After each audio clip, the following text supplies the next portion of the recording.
is simply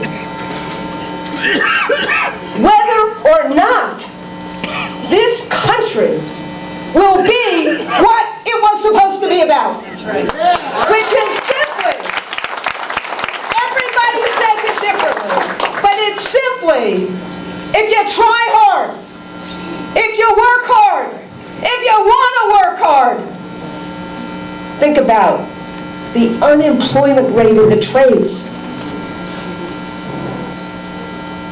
Then your family will be better off than our parents. Then our kids will be better off than our parents. No one looks for a handout in the United States of America. We look to have dignity and respect and do hard work.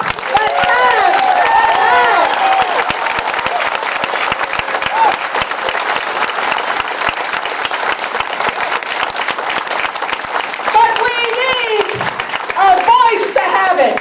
And that voice is a democratic voice, and that voice is an economic voice, and that economic voice is rooted and embedded in our trade union movement.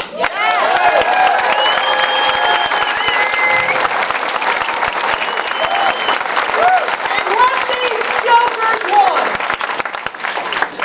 what these jokers want, whether it is Kasich, Walker, Kasich, Walker, Scott, Daniels, Christie,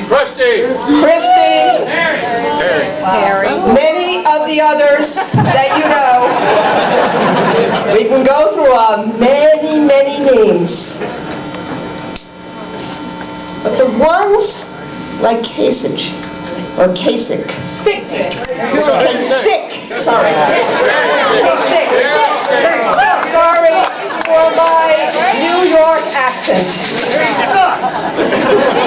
Let's not go there.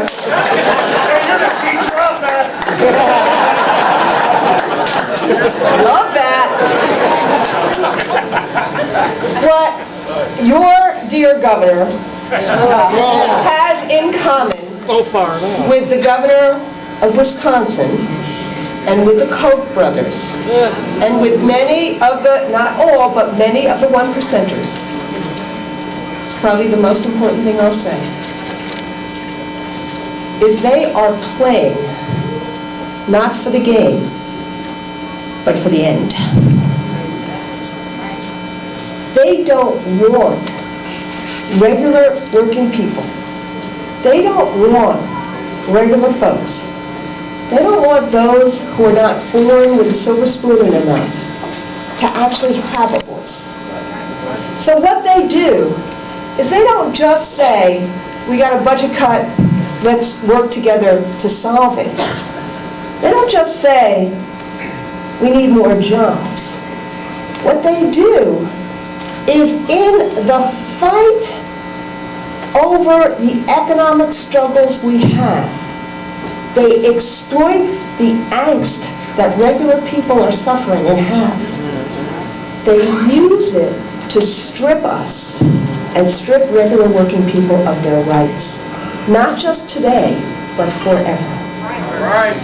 That is their goal. And whether they're doing it in terms of trying to take away the rights of people to have access to the polls, or whether they're doing it to take away our economic voice, make no mistake about it. That is their goal. And they do it in all sorts of ways. Whether they have the audacity to ask public workers, who last time I looked were not on the Wall Street arena or in the housing market causing the recession we just had. They were on the streets trying to keep crime down, keep our neighborhood safe, and keep our kids in school. Yes. How many times have you seen them say, oh, it is those workers who have an average pension of $24,000 a year. Those workers are who caused this recession. Those workers. how they try to divide. And when we had in our movement 35% density, we were the community. They wouldn't have even dared it.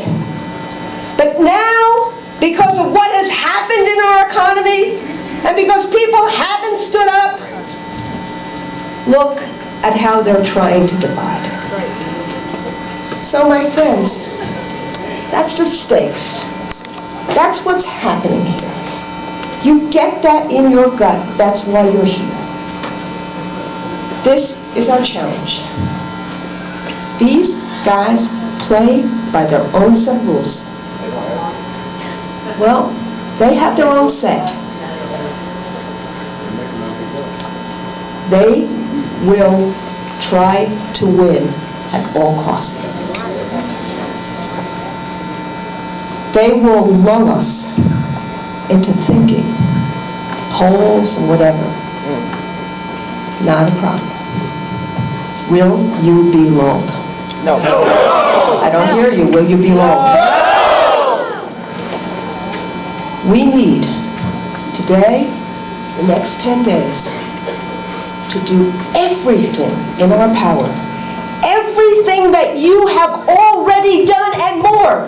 Everything that you've done since February when you saw this coming and said, what is going on here? And we summoned the energy to actually fight like they fought in Madison, like they fought in Colorado,